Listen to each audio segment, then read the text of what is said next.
Hello, good morning, children.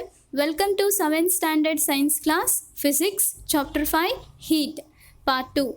In previous class, that is, in Part 1, we learnt what is heat. Heat is a form of energy. And next, we seen difference between heat and temperature. And at last, we discussed about effects of heat. That is, physical and chemical changes due to heating effect. Right? In today's session, we will see how to measure temperature. So, the next topic is measurement of temperature. Children, in last class, we learned difference between heat and temperature, right? Then what is heat? Yes, heat is just a form of energy. Then what about temperature? Well, here temperature is an indicator of heat energy. For example, here you just look at these two statements. The first statement is the weather is very hot today. And second statement, today's temperature is 36 degree Celsius. Can you find out difference between these two? Well, the first statement, that is weather is very hot today, this is a general statement. Means this statement does not showing exact value of heat. Right. But look at the second statement. Today's temperature is 30 degrees Celsius. So this statement gives exact value of temperature, that is 36 degrees Celsius. So here temperature is an indicator of heat energy. Let me ask you one question. How do you find out temperature of a body? By just touching it, right? However, though our senses gives us idea of temperature, they are often provide incorrect and unreliable information. We therefore need a more reliable method to know the relative hotness or coldness, that is temperature of the body. But here question comes, how we can measure exact value of temperature? Well, for this we use a special device called thermometer. Yes, what is thermometer here? Here thermometer is a device used to measure the temperature. Then how this thermometer measure temperature? Well, children, as we learn that many physical changes like thermal expansion, volume, pressure, etc. due to change in temperature in a regular manner. So here we can use this property as a way of measuring the temperature. For example, a simplest thermometer, also called mercury in glass thermometer. Here you just see here. This is what we call mercury in glass thermometer. It works mainly on the physical properties, that is thermal expansion of mercury. Yes, it is based on thermal expansion of mercury. Now let us see structure of this thermometer. Children, it is a long narrow capillary tube with the same thickness throughout the length. Understood? It is a long narrow capillary tube with same thickness throughout the length.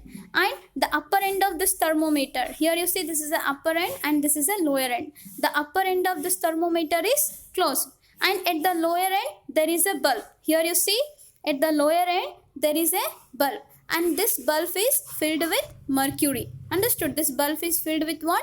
Mercury. Here you can see a small shining thread of mercury inside the capillary tube. Here a short small shining thread of mercury inside the capillary tube.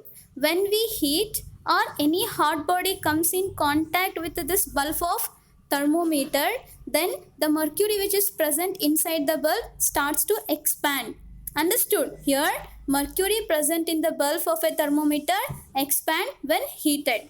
So when it expands now, then the mercury which is present in the bulb expands, then the length of this mercury thread also increases. Understood? When mercury in the bulb expands, here you see when it expands it rises along this capillary tube, right? This is what we call mercury thread. So this mercury when rises along the capillary tube, then what we call this is a mercury thread.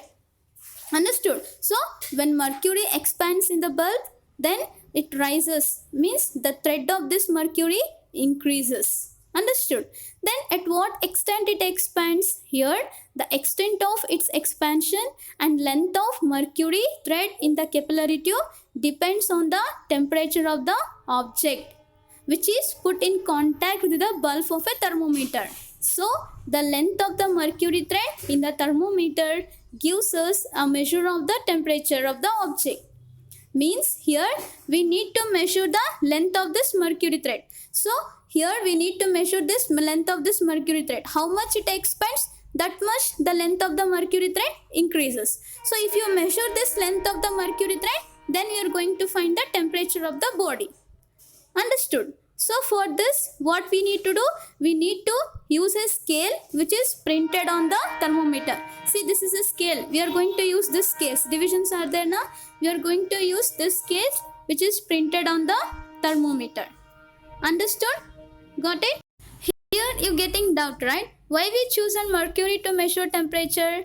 Well, here mercury has many special properties. Let us see what they are. Here, mercury remains in liquid state over a wide temperature range. Understood? The mercury which is present in the bulb is in liquid state over a wide temperature range so that it can rise easily along this long narrow tube. Got it? And it expands in a uniform way. Means it expands uniformly throughout this long tube.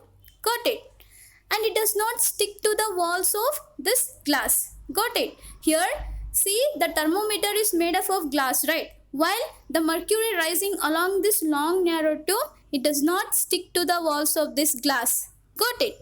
And one more property is that it is a shining silvery liquid. Got it? It is a shining silvery liquid so that we can see the length of the mercury thread properly. Understood? Here, how we will measure the temperature on the thermometer? By seeing the length of this mercury thread, right? When mercury expands, it rises along this long narrow tube. So this is what we call mercury thread. By measuring length of this mercury thread, we can find the temperature of the object, right? So in order to see this mercury thread, it is a shining silvery liquid. It helps us to see properly. Got it? Understood? Yes. Next, we will see reading of thermometer. For measurement purpose, temperature scale is calibrated to assign a numerical value to a given temperature. For this, two fixed reference points, that is lowest temperature point and highest temperature point, are chosen depending on the purpose and use of thermometer.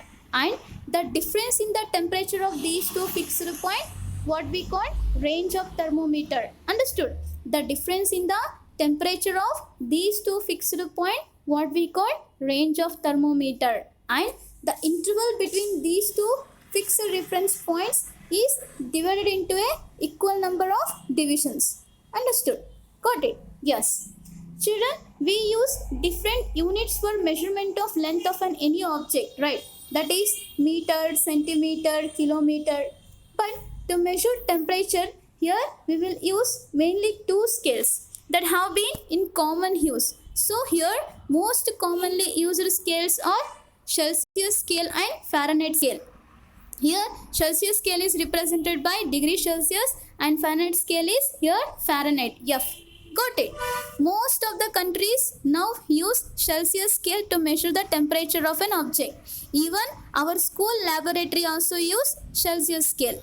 Let me ask you one question. Can we convert this Celsius scale to Fahrenheit scale? Like we can convert kilometer to meter, meter to centimeter.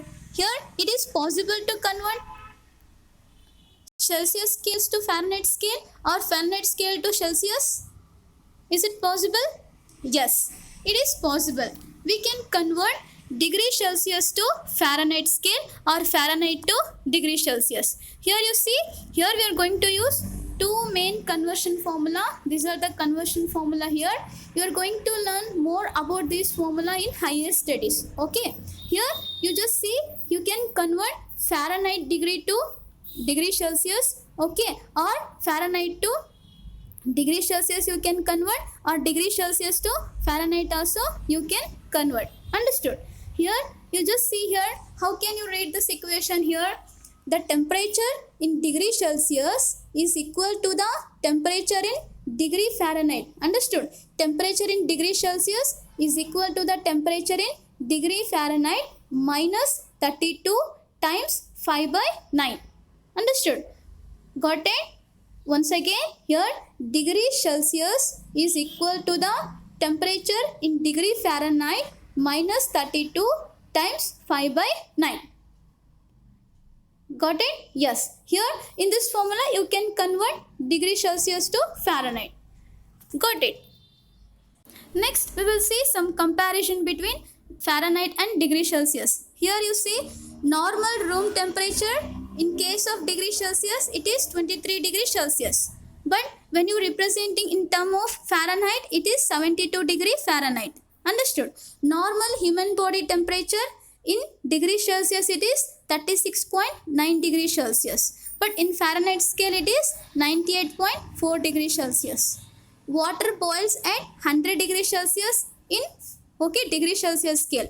But it is 212 degree Fahrenheit. Understood? Water freezes 0 degree and in Fahrenheit scale it is 32 degree. Got it?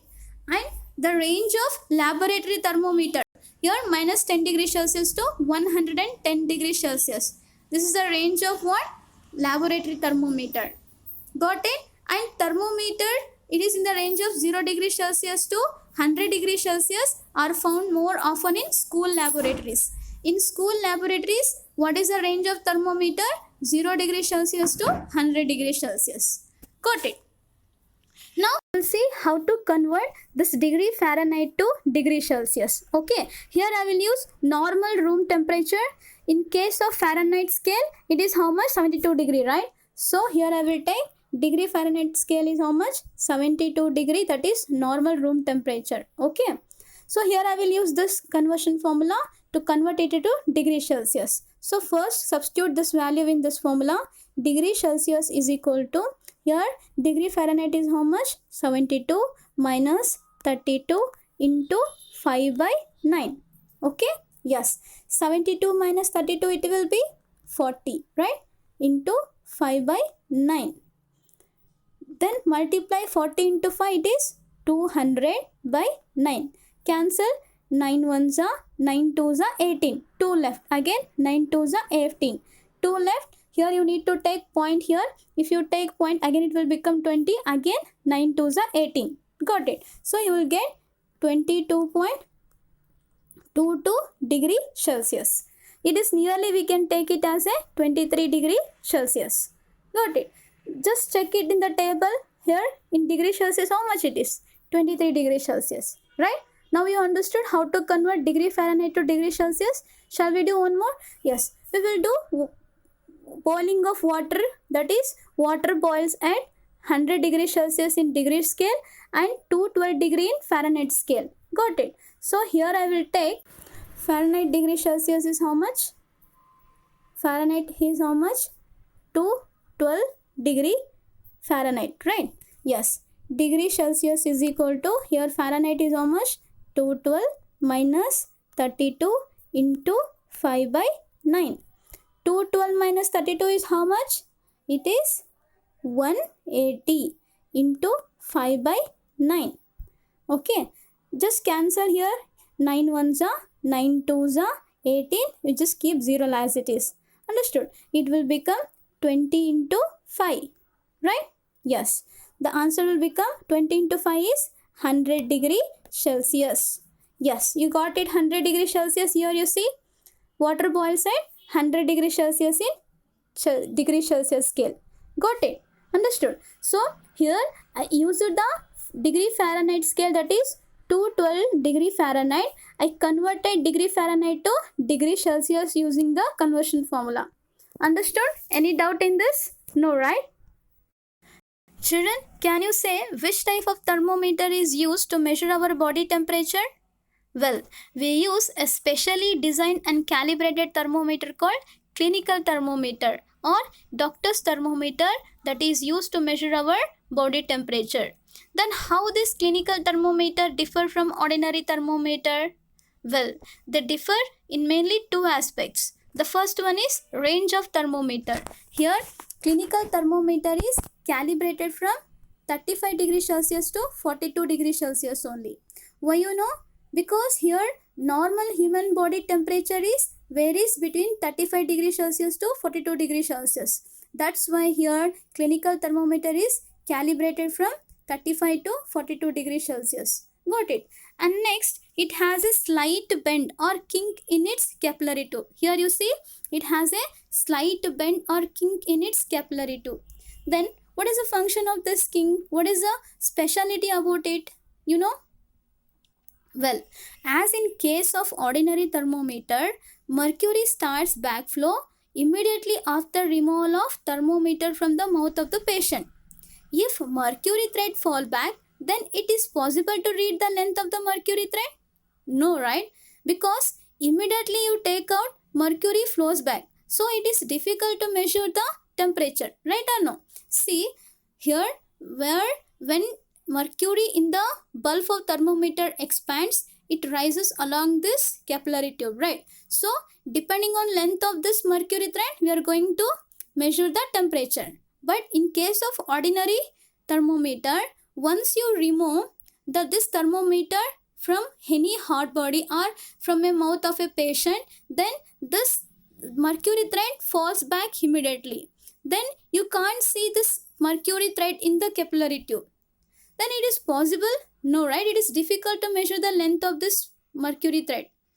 But in case of here clinical thermometer, a special design called kink, it is used to prevent backflow of mercury into the thermometer bulb. Understood? When the thermometer is removed from the mouth of the patient. Understood? It prevents the backflow of mercury into the bulb of thermometer when thermometer is removed from the mouth of the patient. Here, kink is also given the name constriction. Constriction ensures that mercury level does not fall back by itself so that we can read the thermometer easily. Understood? Next, we will see about normal human body temperature. Then, what is normal human body temperature? How it is calculated? Well, children, here normal human body temperature is average body temperature of a large number of healthy persons. Okay, after calculation of average, it is found that here the normal human body temperature is nearly equal to 36.9 degrees Celsius. In case of Fahrenheit scale, it is about 98.4 degree Fahrenheit. Understood? If your body temperature near to 40 degrees Celsius, then it indicates a condition of high fever. Got it? We all know that technology is developed, right? Nowadays, digital thermometer are used instead of conventional mercury thermometer because these thermometers are easy to read. They have special design, that is LCD display. Here you see they have a special design, that is what we call LCD display. From this display we can read easily and clearly, and you know they are not using mercury and they provide fast result. Understood? That's why nowadays we are going to use digital thermometer. Understood? Well,